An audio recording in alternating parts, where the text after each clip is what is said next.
Once upon a time, inside a Minecraft world, a man decided he needed a lot of bones. So, let's build a bone farm.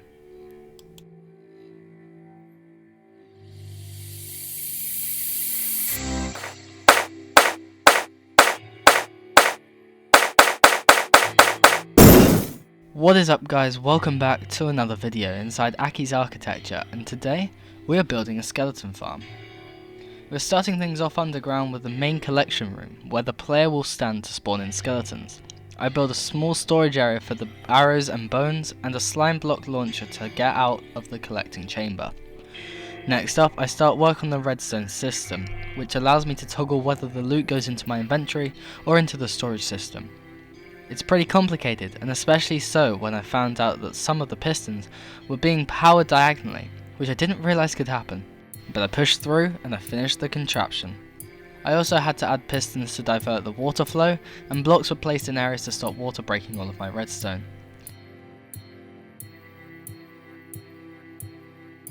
I then created the first of 4 large holes with the magic of commands, and this was to create my first skeleton spawning chamber.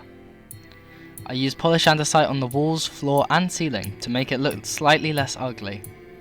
I also used spawners in the middle, but if you're in survival, you can come across these in dungeons, but it is incredibly rare to find 4 next to each other in this perfect alignment.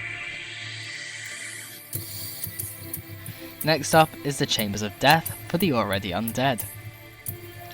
I placed a magma block where the skeletons will land from their large drop, so that if they survive because of armor, then the magma will take off the rest of their health. I used an automatic dropper circuit to bring the loot back up to the main collection room, but I did place dispensers instead of droppers accidentally, but I do end up fixing that later. Now it's time to do a bit of terraforming, to make the area above the farm look a bit less like a massive hole in the ground.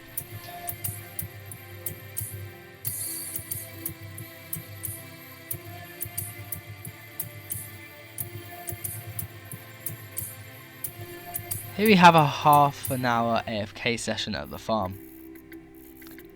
As you can see, the skeletons are spawning regularly and the loot is floating up to the storage area. We did manage to get around 12 stacks of bones and 9 stacks of arrows from that brief period, so I think it's pretty good. Next up, I start making the area above the farm look more like a base. I used chorus plants to give me a tree-like shape, then I replaced the plant with coloured blocks to create an enchanted forest. I also had a beacon beneath the base for some simple effects.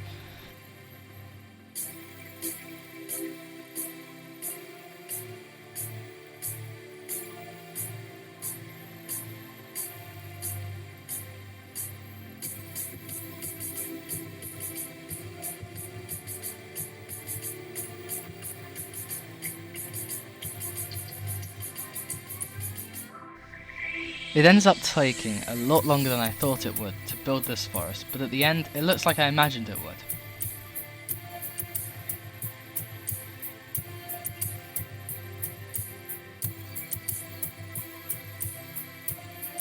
Now I'll build another portal for easy access, and I'll use bone blocks to try and look like skeletal fingers, grasping the edges of the portal.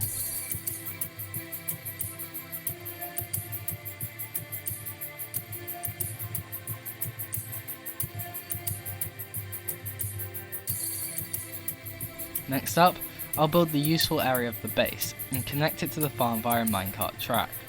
The central area of the base will be used for storage within chests and shulker boxes.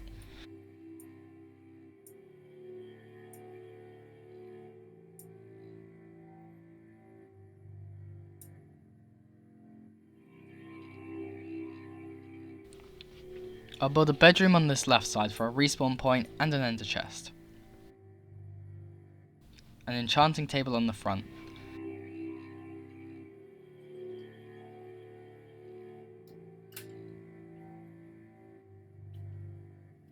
And the simple super smelter on the right so that I can easily smelt large amounts of items.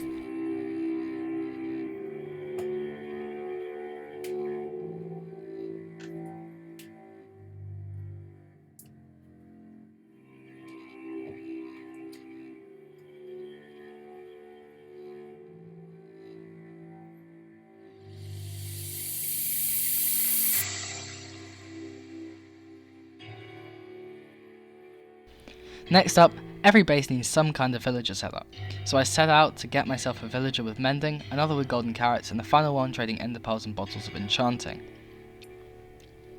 I build them a small little shelter whilst keeping the bone block aesthetic, but mixing in dark oak for some contrast.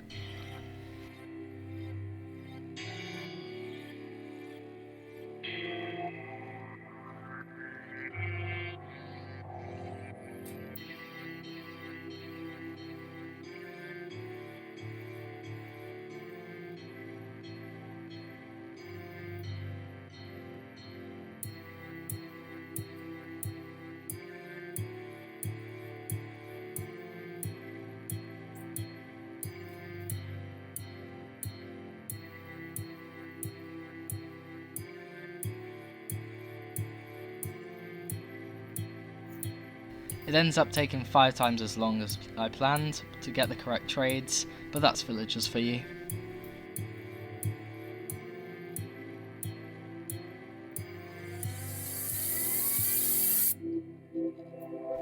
After this mind-numbing experience, I get some general crafting blocks around the edges of the room to finally complete this base.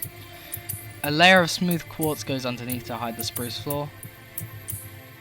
So finally, we have the trade lists. The librarian trades mending and breaking 2, blast protection 2 and silk touch. The farmer trades potatoes, pumpkins and melons for emeralds, and those can be used to buy golden carrots off of him. The cleric trades glowstone, ender pearls and bottles of enchanting. Lastly, we need to create the first room in the lobby, but disaster strikes when my camera account lags out from too many items on the ground, which unfortunately leads to my skin disappearing. I create a command block to teleport me to the farm, and that is a base well done. So, a quick recap. There's a skeleton farm, Enchanted Forest, nether portal, bedroom, enchanting setup, super smelter, and a mini trading hall. Thanks for watching.